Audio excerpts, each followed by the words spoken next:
Hello, folks, YouTube community. This is Ken with Nothing Fancy Collectibles. Wanted to share something on this mail day. It's a Friday. Got this in the mail. Not exactly sure what day this will post. If you hear some noise, my cat wants to see what I'm doing. I'm not going to let her. Anyway, I'm not sure what day this will post, but I wanted to share something I got out of Florida, St. Augustine, Florida. If you've ever watched any of the YouTube channels dealing with coins and stuff, have you ever watched or looked at Spegtacular? He does some really good stuff, along with some other folks that I've seen. That's his YouTube channel. But every once in a while, he'll go into a coin shop down his way, and he'll greet or be greeted and interview this guy. Sorry for the glare, but that guy. And he calls him the coin guy. I think his first name is Guy. That's why. So, interesting things that go on. Well, Guy's son, Bryan, runs a shop in St. Augustine, Florida, that's pretty much anything. And he's got this YouTube channel. Bryan has this, not YouTube channel. He's got a Facebook channel, The Real Coin Guy. I would recommend you look it up because there's always, you never know what he's going to be in the midst of selling at some point. I hope I don't get in trouble from Bryan. It's not his last name, but that's not relevant at the time. But anyway, a couple weeks ago, I saw something get posted, and I must have been one of the first people to see it. So it came well packaged. It was in a very sturdy cardboard box, and I have already opened it up, looked at it, put what I got in some nicer holders for safekeeping. So let's take a look and see what we've got. And me, I'd better put my glasses on so I don't lie to you in what I see. Hopefully the glasses help. Right off the bat, if I'd have put this in the back, you would have already seen it and you'd have been upset wanting to see it first. So what we've got here is a series of 1917 large $1 note. Look at just the work on it. Yeah, somebody's marked on it. There's some markings on the back. It didn't bother me. You can see where it was folded up and put in someone's wallet. That doesn't bother me at all. It's just the artwork and the history behind these notes. So let's flip it over. See if I can do this one-handed. You saw a hint of what's there next. And as you see, somebody wrote Dixon. My cat's playing, just ignore her. So somebody wrote the name Dixon on it. I'm not going to cry. Look at that railroad crossing insignia, so to speak. Tells you some information there. Just a beautiful note, I thought. Even with those imperfections.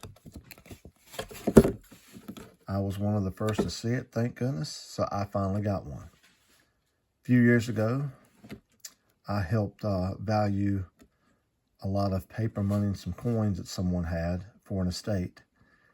And there were notes like this in there, but the person they were actually for decided he didn't want to sell. But I got to hold some things that I never would get to touch before. This note is in a lot better shape. I'm happy with it. So I'm going to take that one out of the way. This here is a national currency, Federal Reserve of Richmond, Virginia. And this is from 1929. And the national currency, they did different banks, Federal Reserves, at the time all this was done, and it since has gone to legal tender, which is done not by a specific bank, but through the U.S. All right, see there's some information there. And when we flip it over and look at the back side, it's got some writing on it. I'm not going to sweat it. It's not in the most beautiful of shape, and I'm okay with that. That back looks pretty familiar. Hasn't changed much since then, has it? And you saw already, there's another one back here. Federal Reserve of Philadelphia. And this is from 1929 as well. And if you, something I noticed between the two notes, you see how series of 1929 is away from or by like deposit. Over here, it's printed on top of the other. And in the printing process, somewhere along the line, this here was printed, I don't know with what on here, but it was printed with something else.